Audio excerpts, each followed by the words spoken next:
What is up, guys? It's your boy Rick. Is this dude really still making videos on his vacation in Italy? Kackis here, and yes I am. Today we've got a brand new Xur Location and Inventory review for the weekend of October 22nd to the 25th. I'm recording and capturing and everything on my laptop, so I don't know how scuffed the gameplay is going to be, but I'm going to try my best. So, first things first, he's located on the Watcher's Grave on Nessus. Alright, let's see what he has. Firstly, in terms of exotics, what do we got here? Well, the Graviton Lance, certainly a very fun exotic. A lot of people have this though. The Oath Keepers, if you're a bow main, you could pick this up. Actually, pretty good recovery and not too bad mobility.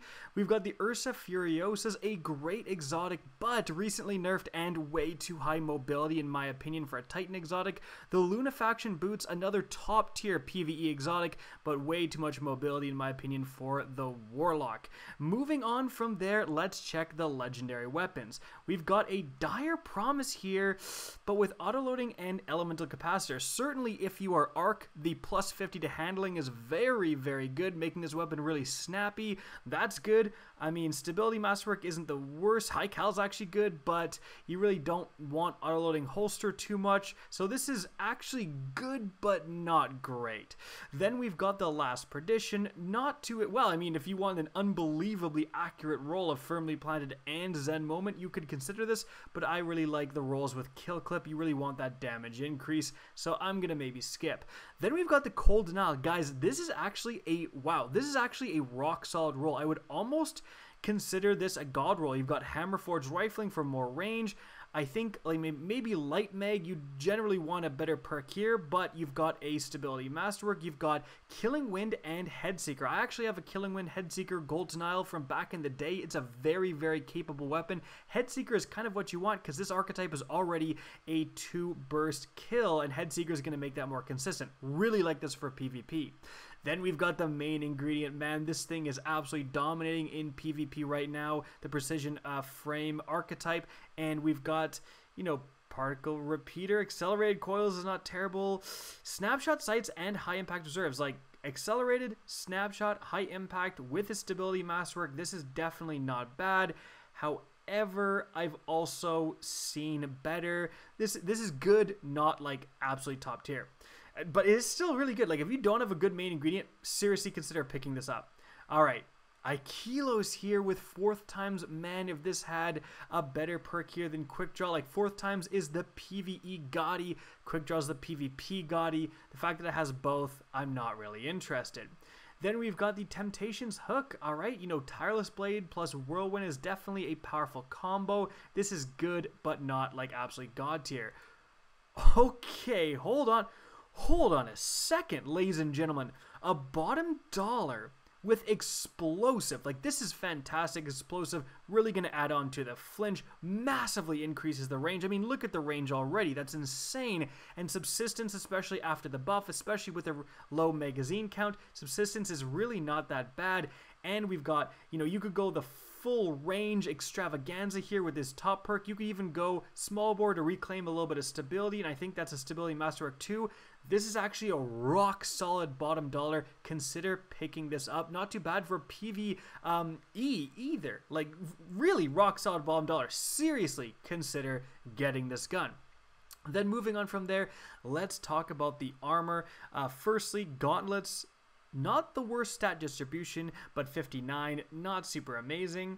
Really not spiky at all. I'm going to skip this chest piece. The helmet, very, very spiky, but way too much mobility for a Titan. And of course, we have the legs. I mean, 62 is not terrible, but way too much mobility again for a Titan. So let's here switch to the Warlock. Alright, so on the Warlock, I apologize if you guys hear some whirring, but my laptop is on absolute max RPMs. This thing's going to catch fire any second here. Okay, so for gauntlets, 59, not great. Stats, not really what you want. Chest piece, what is this, like max mobility day? Like, what's going on here? Way too much for my liking.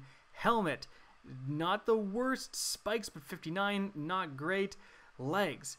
Resilience and discipline, I mean, maybe, especially since resilience is more important when you're running well, but nothing too great. Let's try Hunter.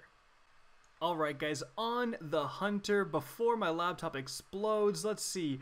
For the gauntlets, a lot of mobility again, but this is finally where you want it, and a ton of strength. Actually, this is not too bad. 61 is a little bit low, but seriously consider picking this up, especially if you're running like stasis hunters that really want a lot of strength.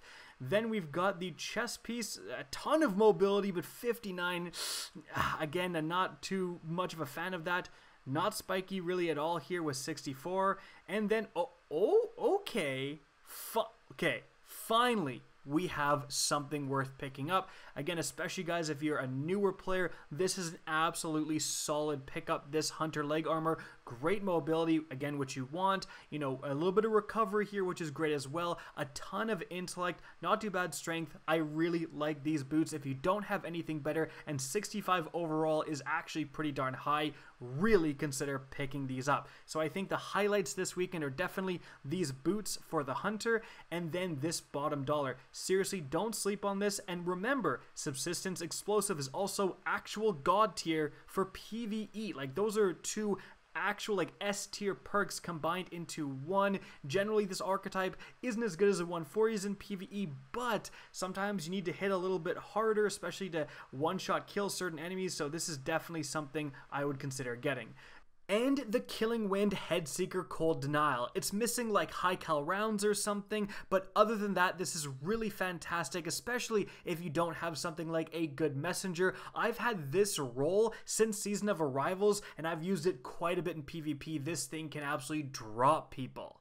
Guys, that is it for the video. Hope you enjoyed and found this informative. If you did, please remember to help me out by simply rating and especially sharing this video. If you guys want to see more Destiny 2 content similar to this, don't be afraid to slap that subscribe button. If you want to get in touch with me and keep up to date with the latest channel activity, the best way is to follow me on Twitter at RickKackis. That is linked in the description down below. Again, I hope you enjoyed the video, and as always, have a good day.